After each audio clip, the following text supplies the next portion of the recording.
1 Samuel chapter 18.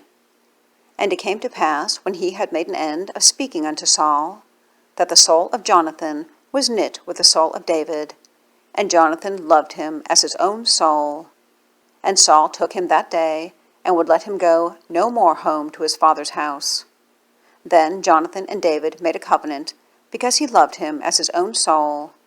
And Jonathan stripped himself of the robe that was upon him, and gave it to David, and his garments, even to his sword, and to his bow, and to his girdle. And David went out whithersoever Saul sent him, and behaved himself wisely. And Saul set him over the men of war, and he was accepted in the sight of all the people, and also in the sight of Saul's servants. And it came to pass, as they came, when David was returned from the slaughter of the Philistine, that the women came out of all cities of Israel, singing and dancing, to meet King Saul, with tabrets, with joy, and with instruments of music. And the women answered one another as they played, and said, Saul hath slain his thousands, and David his 10,000s.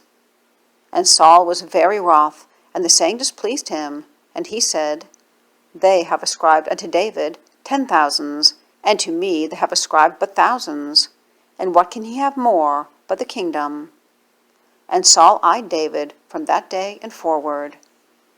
And it came to pass on the morrow that the evil spirit from God came upon Saul, and he prophesied in the midst of the house. And David played with his hand, as at other times, and there was a javelin in Saul's hand. And Saul cast the javelin, for he said, I will smite David even to the wall with it. And David avoided out of his presence twice. And Saul was afraid of David, because the Lord was with him, and was departed from Saul. Therefore Saul removed him from him, and made him captain over 1,000. And he went out and came in before the people.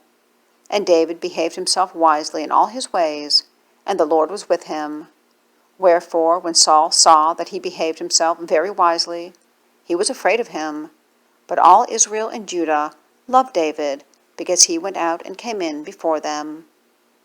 And Saul said to David, Behold my elder daughter Merab, her will I give thee to wife.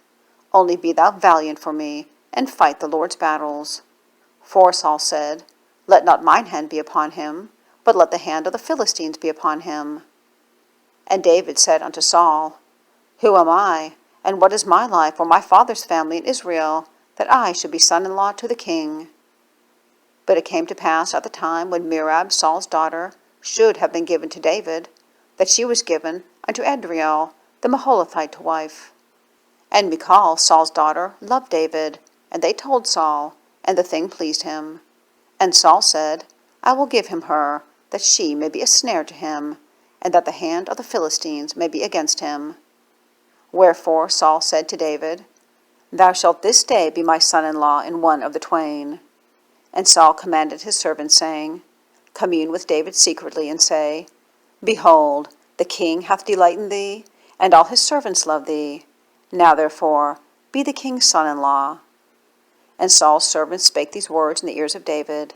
And David said, Seemeth it to you a light thing to be the king's son-in-law, seeing that I am a poor man and lightly esteemed? And the servants of Saul told him, saying, On this manner spake David. And Saul said, Thus shall ye say to David, The king desireth not any dowry, but 100 foreskins of the Philistines, to be avenged of the king's enemies. But Saul thought to make David fall by the hand of the Philistines. And when his servants told David these words, it pleased David well to be the king's son-in-law, and the days were not expired. Wherefore David arose and went, he and his men, and slew of the Philistines 200 men. And David brought their foreskins, and they gave them in full tale to the king, that he might be the king's son-in-law. And Saul gave him Michal, his daughter, to wife. And Saul saw and knew that the Lord was with David, and that Michal, Saul's daughter, loved him. And Saul was yet the more afraid of David, and Saul became David's enemy continually.